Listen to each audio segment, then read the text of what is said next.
entendimento. O meu assunto, eu confesso que quando falam em política, quando falam em ataque dos Estados Unidos, nos Estados Unidos, ataque nisso, ataque naquilo, eu fico assim, morrendo de medo, morrendo. O que está acontecendo com o mundo? O que aconteceu na Espanha agora, 11 de março? Para falar sobre o assunto, uma pessoa que entende, é a Raquel Crit. Ela é cientista política. E nós queremos, vou só te escutar, o que está acontecendo no mundo? É a Terceira Guerra Mundial? Eu não diria que ainda nós estaríamos diante de uma Terceira Guerra Mundial. Isso não diria. Mas o que aconteceu, especialmente, na minha opinião, especialmente depois do 11 de setembro, foi uma escalada muito grande da violência no mundo, né? E aí a gente viu que não se restringiu aos Estados Unidos, mas tem se propagado em vários outros lugares, especialmente no Oriente Médio, que tem sido uma área de conflitos muito brutais, e também agora pegou recentemente a Europa, com os ataques do 11 de março a Madrid. Mas, para responder à tua pergunta, eu diria o seguinte, na minha visão, essa escalada de violência está ligada à maneira como os Estados Unidos responderam aos ataques do 11 de setembro. Quer dizer, ao invés de negociar, ao invés de conversar, usar a diplomacia até esgotar todas as possibilidades, eles partiram para aquilo que a gente conversou um ano atrás, quando do início da guerra contra o Iraque, partiram para a chamada intervenção preventiva unilateral, sem, portanto, as forças internacionais, sem o Conselho de Segurança da ONU, sem nenhum desses órgãos que poderiam legitimar essa intervenção no Iraque. E aí a coisa foi de lá para cá, não crescendo numa bola de neve que não parou mais. Começou com a invasão do Afeganistão, para achar o Bin Laden, que não foi achado até hoje, né? E de lá não parou mais. Eles procuraram arma química, né? O Bush não foi atrás de arma química, destruição em massa, ele não achou nada disso. Morreram, quantas pessoas mais ou menos morreram, hein? As estatísticas dizem entre 13 mil e 16 mil mortos civis no Iraque, né? Isso sem contar os mortos do Afeganistão e de tantos outros ataques terroristas que houve por aí mundo afora, Mombasa, na Nigéria, vários ataques que foram feitos pela Al-Qaeda em outros lugares não tão visados.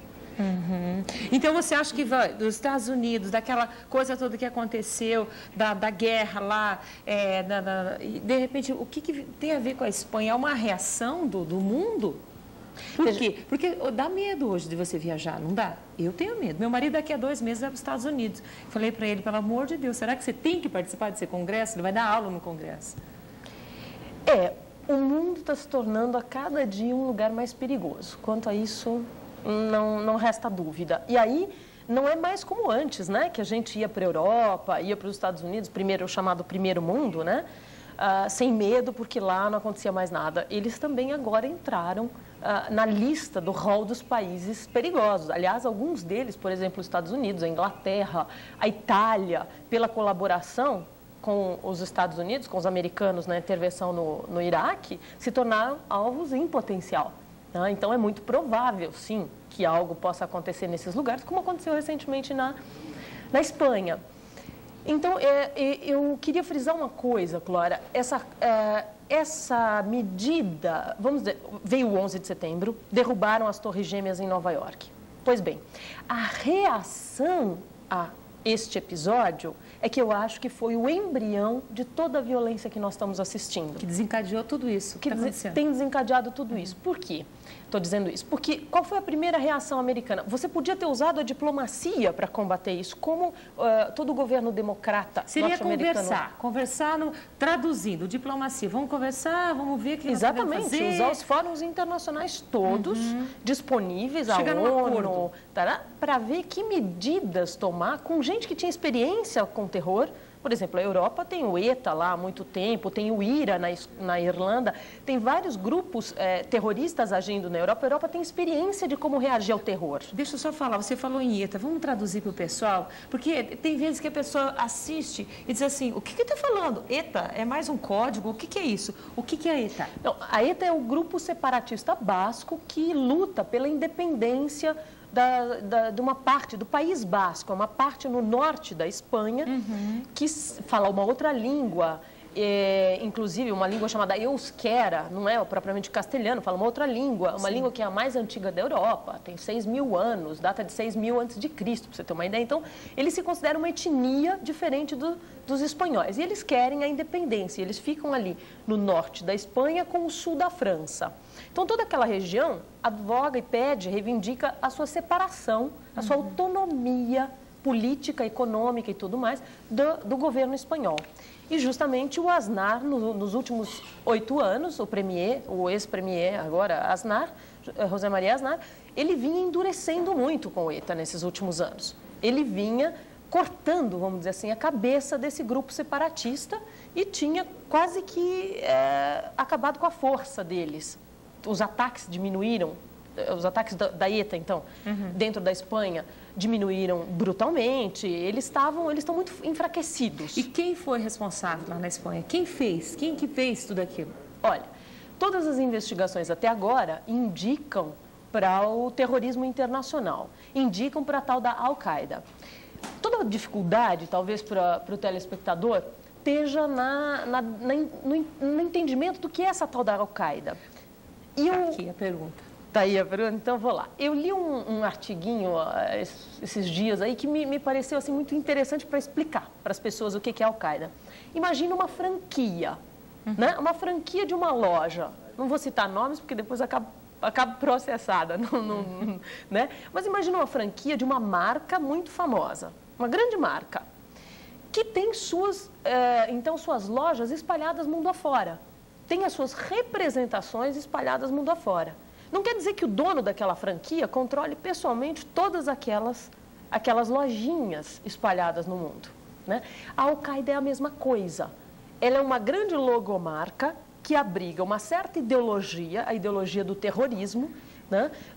Ideologia do terrorismo por quê? Porque querem o respeito aos seus dogmas religiosos, o islamismo, acham que o mundo capitalista tomou um rumo que está equivocado. Então, não é uma ideologia barata, assim. Eles têm lá as suas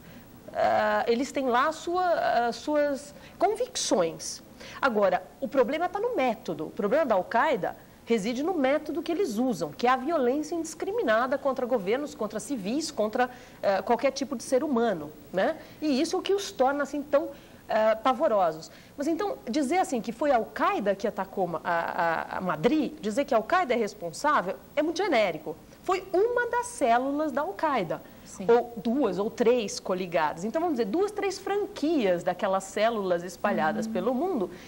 Uma se reivindica, então, o Al-Masri, a outra é o braço de Alá. Várias reivindicaram o atentado, mais de uma. E você acha que podem acontecer outros atentados?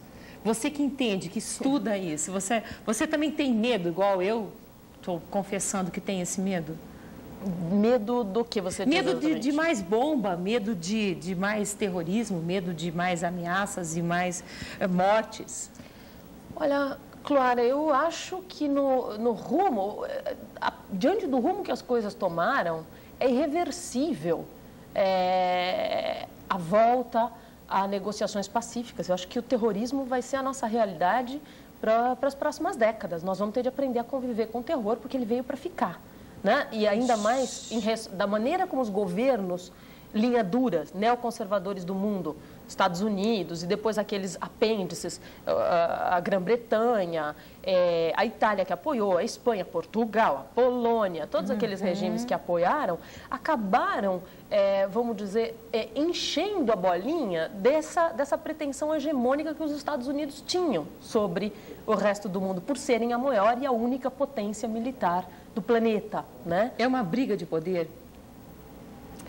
Sem dúvida, mas uma briga muito desigual do ponto de vista dos recursos, né?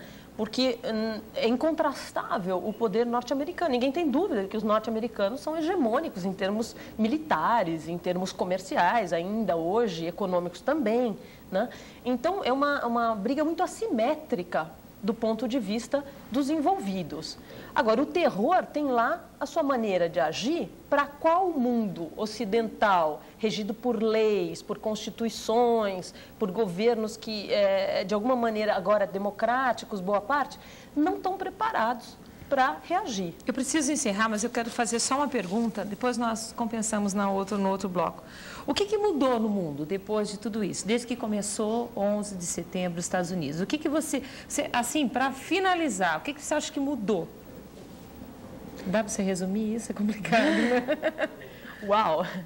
Eu acho que mudou quase tudo. A maneira o estar no mundo nosso mudou. E nosso, eu digo, porque nós agora fazemos parte. Parece que não, o Brasil é um país que não está muito pouco ligado ao terrorismo, não existe, teoricamente, nós dizemos que não existe terrorismo aqui no Brasil. Temos outras violências, né? A violência do morro, a violência dos excluídos, mas esse terrorismo, propriamente, não temos. Agora, isso vai ter reflexos muito sérios. E o que mudou? Bom, mudou que a linguagem que nós estamos, eu diria, grosso modo, até estou simplificando muito as questões. Você vai voltar. Já é essa operária aqui no ouvido, ela tem que voltar. Por conta das nossas restrições de tempo. Mas o que mudou, eu diria, veementemente, é a brutalidade. O grau de brutalidade que se instaurou nas relações, não só humanas, como nas relações entre países. E é isso, de alguma maneira, que a eleição do 11 de março na Espanha veio tentar sinalizar, né? Porque o Aznar mentiu para a população, enganou aqueles primeiros dias, dizendo que tinha sido a ETA, o grupo separatista, e a população se sentiu traída. Né? Uhum. E aí alguns disseram, é covardia, votaram na esquerda porque se entregaram ao terror. Bobagem! Né? Eles estavam querendo sinalizar, chega de guerra. Os cartazes diziam assim, esta guerra a guerra é vossa e os mortos são nossos. São nossos. Né? Quem morreu hoje de manhã, que você falou? Eu não fui para casa, não assisti jornal. Uma importante liderança do mundo palestino, o Sheikh Ahmed Yassin, que é aquele velhinho que aparece sempre nos jornais, é paraplégico, que está sempre numa cadeira de rodas, barbudo, bem velhinho.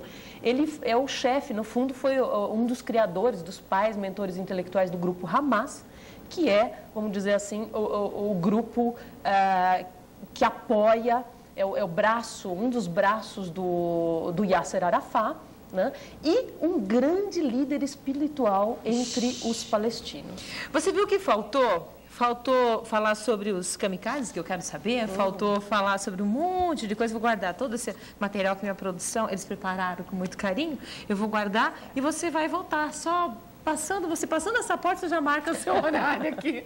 Combinado, gente? Certo. Eu recebi a Raquel Kriti, que é cientista política, e nós agradecemos a presença e pelas todas as informações. Obrigada, querida. Você volta? Volta. Prazer. Vamos